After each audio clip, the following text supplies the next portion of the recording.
2025년 세계로 진격하는 K기술 신년 특집 그 6번째 순서, 이번엔 K바이오입니다. 자, 지난해 K바이오 정말 좋았죠. 국내 제약 바이오 산업업계 항암제, 바이오시밀러, 또 기술 플랫폼, 피부 미용 정말로 좋았던 그런 한 해를 보냈는데요. 올해는 이제 앞서 이야기했던 트럼프 대통령이 돌아왔습니다. 트럼프 2.0 시대의 K바이오는 어떤 방향으로 나아가게 될까요? 저희가 오늘 한번 분석해 보도록 하겠습니다. 이화진 IM증권 도곡 WM센터 과장과 함께합니다. 안녕하십니까? 네, 안녕하세요. 네. 지난해 참 좋으셨죠? 왜냐하면 이제 고객분들한테도 바이오주로 실패한 분들이 거의 없었을 것 같습니다. 유한양행, 알테오젠, 삼성바이오로직스, 바이오주 로시대로. 작년 한번 정리해 보시죠. 하나씩 쾌거들. 네. 물론 이제 작년에 시작은 일단 알테오젠이었던 것 같습니다. 네. 한 2월쯤에 이제 머크사와 이제 독점 계약이 나왔었고 그러면서 우리나라 이제 K바이오의 이제 바이오 이제 플랫폼 업체들에 대한 기대감이 굉장히 좀 많이 나왔었죠. 예. 리가켄 바이오도 한 7월쯤에 기술 이전이 좀 나왔었고 특히 삼성바이오로직스도 이제 물론 이제 생물보안법 이슈가 있긴 했지만은 송도 공장이 계속 꾸준히 이제 지어지면서 이제 그 1조 이상대 이제 기술 생산 계약이 공급 계약이 나오게 되면서 그만큼 이제 전체 매출은 4조였어요. 넘었어요. 그렇죠. 4조죠. 올해는 거의 5조까지에 대한 개념이 있습니다. 물론 이제 셀트리온도 사실 진펜트에 대한 아쉬움은 있지만은 대신에 올해가 굉장히 기대감이 좀 크고 물론 아직 4분기 실적은 안 나왔지만은 물론 올해 가이던스가 3.5조입니다. 제가 작년에도 이제 셀트리온을 이제 탐방을 갔다 온 회사이긴 한데 올해가 이제 가이던스 대신 5조입니다. 그만큼 올해 북미 쪽에 있는 바이오 시밀러 진출이 굉장히 하나 둘씩 있는 상황이고 올해 5개에 대한 신제품이 좀 나와줄 수 있다고 좀 생각하고 있기 때문에 물론 최근에 서정진 회장이 우리 CDMO도 할 거고 우리 ADC도 할 거고 신약 파이프라인까지 다 한다고 했죠. 물론 이제 좀 시간이 걸리긴 하겠지만은 이번 JP모건 헬스케어를 보더라도 그만큼 우리나라의 K바이오 위상이 확연히 좀 달라진 점을 감안했을 때 작년은 우리가 기술 이전 계약이나 아니면 FDA 승인과 같은 기대감이 높았던 해였다면은 올해 같은 경우는 저는 검증의 해라 좀 생각하고 있습니다. 유한양행 얘기도 해주시죠. 예, 유한양 최초로 항암제로 우리가 FDA를 뚫었잖아요. 그렇죠. 네, 원래 시작은 이제 오스코텍 자회사죠. 제네스코가 이걸 신약을 개발을 했고 유한양행에 기술 이전을 했습니다. 그러면 유한양이 글로벌 이제 판권을 이제 얀센에 이제 글로벌 판권 이전을 했기 때문에 물론 이제 올해부터 이제 렉나자의 매출에 따라서 이제 로열티를 받는 사실 오스코텍은 아무것도 안 해도 됩니다. 이제 자연스럽게 로열티만 받는 이제 수익이 나오는 측면이 있기 때문에 유한양행도 그만큼 지금 폐암 치료제 시장이 한 15조 되는 시장이기 때문에 물론 이제 아스트라제네카 타그리스와 이제 경쟁이 본격적으로 이루어져야 되는 상황이긴 하겠지만은 최근에 이제 SC 제약 리브리반트나 이제 아미반타막 SC 이제 병용요법이 생존 기간율이 굉장히 높아지게 되면서 경쟁사 대비 북미 쪽과 유럽 쪽이 작년 말에 이제 승인이 나오게 되면서 만약에 올해 폐암 치료제 시장에서 만약에 렉나자가 본격적인 성장이 나오게 된다라고 하게 되면 물론 작년에도 유한양행은 매출이 2조 이상 나오긴 하겠지만은 올해가 더 기대되는 해다라고 생각을 하고 있습니다. 좋습니다. 정말 쾌거들이 많았었고요. K바이오의 위상이 돋보였던 그런 2024년이었었습니다. 2025년으로 넘어오기 전에 K바이오 시밀러도 한번 점검해보죠. 원래 우리가 잘했던 게 CMO, CDMO, 바이오 시밀러 쪽이었었는데 워낙 작년에 빅스타들이 많아서 그랬었나요? 이쪽은 좀 약간 상대적으로 그랬죠? 전 세계적으로 1조 이상의 바이오 시밀러 업체가 4개가 있습니다. 암젠이 있고 산토즈가 있고 나머지 2개 회사가 삼성 바이오 에피스랑 셀트리온입니다. 물론 우리가 올해 작년 2분기 실적 때 삼성 바이오로스가 실적이 굉장히 크게 나왔었는데 물론 CDMO 대한 수주에 대한 실적도 있겠지만은 특히 삼성 바이오 에피스의 바이오 시밀러 마일스톤이 본격적으로 찍히게 되면서 실적이 굉장히 큰 폭으로 잘 나왔습니다. 물론 이제 셀트리온도 기존에 있는 렌시마나 유플라이마나 이제 허주마와 같은 이제 유럽이나 일본 쪽에 대한 성장 점유율은 계속 올라오고는 있습니다. 하지만 바이오시밀러 시장 자체가 북미 쪽에 굉장히 많이 의존돼 있는 상황이기 때문에 그만큼 작년 이제 2분기 때부터 이제 진펜트라가 출시가 되면서 사실 기대감이 컸었는데 사실 셀트리온 같은 바이오시밀러 못 올랐던 거는 진펜트라가 2분기 때 22억 그리고 3분기 때 66억 1,500억입니다. 그러면 지금까지 한 80억대죠. 원래 제가 셀트리온 아까 탐방 갔다고 했을 때 그때 회사의 가이던스가 2,500억이었습니다. 작년에. 네. 그만큼 이제 PBM 등재가 조금 늦어졌던 측면이 없지 않아 있었기 때문에 대신에 올해 진펜트라 가이던스가 한 1조 정도이기 때문에 만약에 이번 4분기 실적 때 진펜트라 실적이 어느 정도 충분히 좀 올라오게 된다라고 하게 되면 올해 실적에 대한 가이던스가 좀 높아지게 되면은 제가 볼 때는 셀트리온은 올해 5조까지도 넘을 수 있는 흐름이라면 저는 개인적으로 올해 바이오 시밀러도 좀 눈여겨봐야 되지 않나라고 생각하고 있습니다. 우리가 이제 카피약, 복제약이라고도 이제 이야기하는 바이오 시밀러. 좀 이따 또 분석을 하겠지만 트럼프 2.0 시대, 트럼프 대통령은 무조건 약값 낮추라고 그냥 압박을 해버리잖아요. 그래서 실은 올해 이제 바이오 시밀러에 대한 이야기, 카피약, 복제약에 대한 이야기들 많이 나오고 있습니다. 좀 이따 다시 한번 분석을 해보도록 하고요. 그리고 이제 올해로 넘어왔는데 올해 K바이오는 이 행사에서 좀 많은 힌트를 얻어야 될 것 같아요. JP모건 헬스케어. 그게 3가지였습니다. 첫 번째가 이제 ADC, 항암, 두 번째가 비만, 세 번째가 AI 의료였었는데 ADC 쪽이 어떨까요?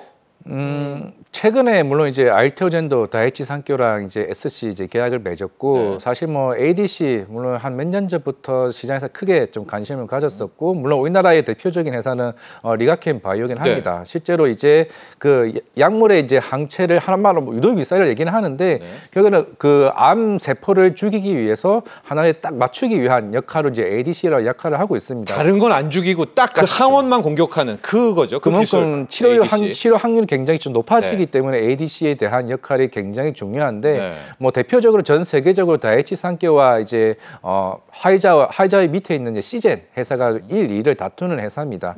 그 회사에서 지금 우리나라 이제 리가켄 바이오가 지금 치고 올라오고 있는 상황이고 그러다 보니까 셀트리온 우리도 할래. 삼성 바이오 에피스 우리도 하겠다고 지금 이제 그런 상황이 있는 상황입니다. 그런 측면에서는 당연히 이제 ADC 시장에서 누가 이게 선점을 하느냐가 좀 굉장히 중요하고 특히 리가켄 바이오는 2019년부터 지금 매년 지금 기술 이전을 하고 있습니다. 그 6년 연속 지금 기술 이전을 하고 있는 상황이기 때문에 향후에 이 시장이 SC 제형과 합쳐졌을 때 얼마만큼 이제 그 기술력이 뛰어나냐. 그러기에는 우리나라에는 알테오젠과 같은 SC 제형 플랫폼이 있기 때문에 여기서 리가켄 바이오가 ADC에서 얼마만큼 이제 올라오냐에 따라서 그리고 이제 그 대형 제약사들까지 합친다고 하면 저는 생각보다 ADC 시장에서 빠르게 우리나라도 치고 올라가지 않을까 생각하고 있습니다. 비만은 어때요? 지금 비만은 일론 머스크조차도 미국인들 뚱뚱한 게 모든 게 원인이다. 살 빼야 된다 얘기가 나오고 있고 비만 시장도 굉장히 커질 것 같거든요. 이미 크지만. 작년에 이제 한 2분기, 3분기 때부터 일일이 실적을 하면서 살짝 분위기가 바뀌었던 게 옛날에는 뭐 쇼티지 얘기 나오면서 가격이 급등을 했다가 물론 이제 바이든도 대통령도 그 얘기는 하긴 하겠지만은 약가가 너무 비싸다는 거죠. 이거는 비싸요. 트럼프도 마찬가지입니다. 그런데 지금 분위기가 달라진 거는 예전 같은 경우는 우리가 이 약을 먹는 대신에 식단을 조절해야 됩니다. 그런데 2세대 이제 차세대죠. 차세대 비만 치료제 같은 경우는 우리가 운동을 안 하고 식단을 조절 안 해도 약만 먹으면 이제 살이 빠지는 게 지금 2세대 차세대 지금 비만 치료제 준비 그걸 원하는 거잖아요. 그렇죠. 지금 한미약품 지금 임상 3상 준비 중에 있고요. 그 동아 ST도 임상 1상이 아마 지금 마무리가 됐을 겁니다. 이게 결국에는 2, 3년 안에 새로운 이제 블록버스터 2차 비만 치료제 나오고 있을 거고 그러니까 지금 노보노디스크나 일랄리리가 시장에서 조금 요즘 조용한 이유가 안 되겠다. 일단은 우리가 경구형을 만들든 아니면 장기 지속형을 만들든 적어도 새로운 이제 바이오 플랫폼을 끼워가야 필요하다. 근데 그게 생각보다 우리나라가 강합니다. 이게 인벤티지랩이 있고 K바이오가 패트론도 있죠. 그러니까 작년에 좀 아쉬운 게 바이오 쪽에서 우리나라는 신약 파이프라인이 약했어요.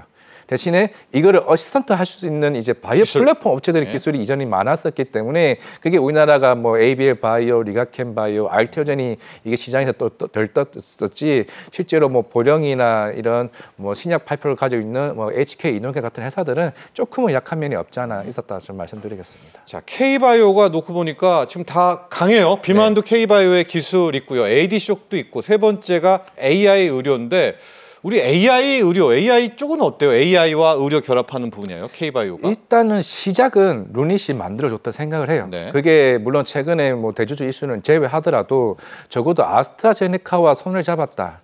물론 이게 AI 신약 플랫폼 같이 흐름을 본다라고 했을 때 지금 루닉과 비노도 마찬가지, JAK도 마찬가지겠지만은 우리가 2년 전에는 뭐 여기 뭐 AI 의료 시스템으로 인해서 향후에 북미 시장이나 유럽 시장, 일본 시장 개척하겠다고 이제 많이 나섰지만은 생각보다 그 시기가 굉장히 좀 늦어졌습니다. 네. 굉장히 그랬는데 루닛이 일단은 이 볼파라 인수하게 되면서 아스트라제네카 손을 잡게 되면서 그럼 혼자 올랐죠. 사실 우리가 AI 의료기기 얘기를 하고 있지만은 실제적으로 오른 건 유닛밖에 없습니다. 왜냐하면은 적어도 빅파마랑 업체를 잡아줘야 향후에 흑자 전환에 대한 그 속도가 그렇죠. 빨리 되는 제품을 팔죠. 네. 처음에 뭐 보험수가 뭐 이거 인증받는데 시간 걸리고 뭐 세팅은 다 하고는 있지만은 일단은 앞서 나가는 게 저는 루닛이라 좀 생각을 하고 있기 때문에 네. 일단 판도는 일단 루닛이 잡고 있다 라고 생각을 하고 있고 두 번째는 이제 AI 신약 플랫폼입니다. 네. 이게 저는 굉장히 좀 중요하다라고 생각을 하고 있는데 지금 엔비디아가 마찬가지고 계속 이렇게 지금 일반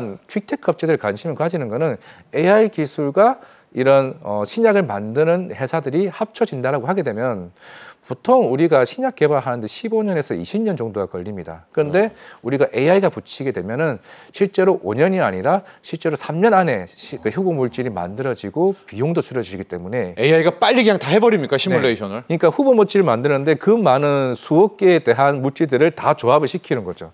그러면서 그거를 하게 되면은 이게 대박인데 실제적으로 미국에 있는 슈러딩거나 네. 엔비디아가 아마 작년에 2천억 정도의 아마 자금을 투입을 했을 겁니다. 리커전이라고 하는 회사가 있습니다. 네. 그리고 엑서사이언시아도 있고 사실 그런 회사들은 사실 뭐 실제로 5조 이상의 기술 이전도 나왔었고 한데 우리나라의 뭐 대표적인 뭐 신테카 바이오나 파러스아이 바이오 같은 경우는 그런 부분에서 조금은 좀 약하다라고 좀 생각하고 있습니다. 좋습니다. 자 그리고 이제 트럼프 2기를 이야기해봐야 될 것 같은데 약가 인하 정책 그리고 생물보안법이 네. 걸려 있습니다. 그래서 이제 CMO, CDMO, CMO, CDMO는 이제 누가 오더 준 거 그대로 만드는 네. 약이다. 또 바이오시밀러 올해 어때요? 이쪽이라면 우리 K바이오도 올해 나쁘지 않을 것 같은데요. 여기가 뜬다면?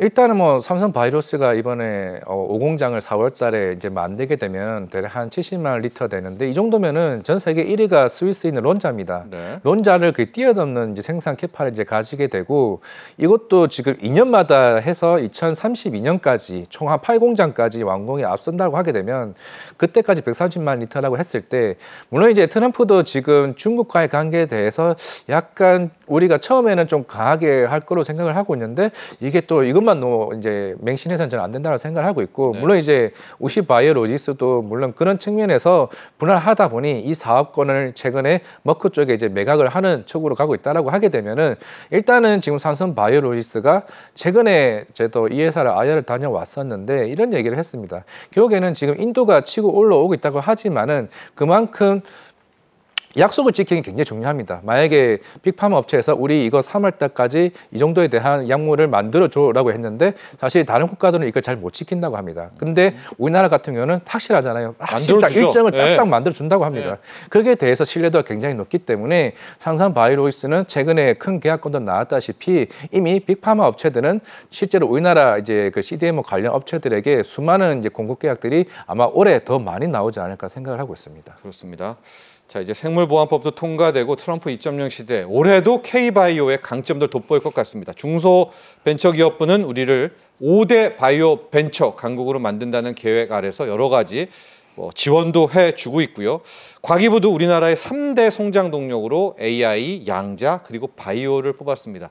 자 결론을 좀 내야 될 것 같은데 K바이오 작년만 보면 우리 이제 이미 탄력 받은 것 같거든요. 네. 정부와 함께 손을 잡아서 가야 될 것 같은데 우리 이화진 과장께서는 어떤 좀 제언해 주고 싶습니까? 올해의 K바이오? 최근에 박순재 대표님이 한 인터뷰를 했습니다. 우리도 처음에는 굉장히 힘들었다. 지금의 블록버스터급에 나오긴 하지만은 그만큼 사실 이제 스타트업이나 이런 빅파마가 되기 위해서는 일단은 정부의 지원들이 계속 꾸준히 좀 나와줘야 되고 결국에는 밑에 있는 회사들이 올라와줘야 이제 알테오전 같은 제2의 알테오전이 나올 수 있다고 보고 있습니다. 사실 삼성 바이오로스와 셀트리온과는 좀 다른 결로 봐야 되는 측면이 있기 때문에 ABL 바이오든 최근에 리가켄 바이오든 워낙 이제 최근에는 굉장히 적자였던 회사들이 하나둘씩 올라왔다는 측면에서는 그런 회사들이 정부의 그 R&D 비용이나 물론 최근에 기술통합 상장 업체들 중에서 작년에 그런 기사가 나왔습니다. 기술통합 상장 회사에서 98%가 아직까지 신약 개발이 없습니다. 결국에는 자금 조달의 이슈에 항상 주가가 빠지고 이러다 보니까 결국 포기하는 회사들이 많다는 거죠. 결국에는 오랜 기간 제가 2015년 이후에 계속 꾸준히 제약바이오를 관찰해 본 결과 그렇죠. 그게 한 10년이 걸렸습니다. 알티오젠도. 그런 측면에서 봤을 때 결국에 정부에 대한 지원들이 아낌없이 줘야 계속 성장할 수 있다고 생각을 하고 있고 그만큼 일본도 엄청난 투자를 하고 있는 측면이기 때문에 한국도 계속 꾸준히 스타트업을 밀어주는 게 굉장히 중요하다라고 생각하고 있습니다. 그렇습니다. 작년에 알테오젠의 쾌거 우리가 아는 기간만 10년이었습니다. 근데 그 뒤에 많았었겠죠. 네. 그 정도로 좀 긴 시간이 필요하기 때문에 정부의 지원 역시도 긴 호흡이 필요하다. 이런 제언 주셨습니다.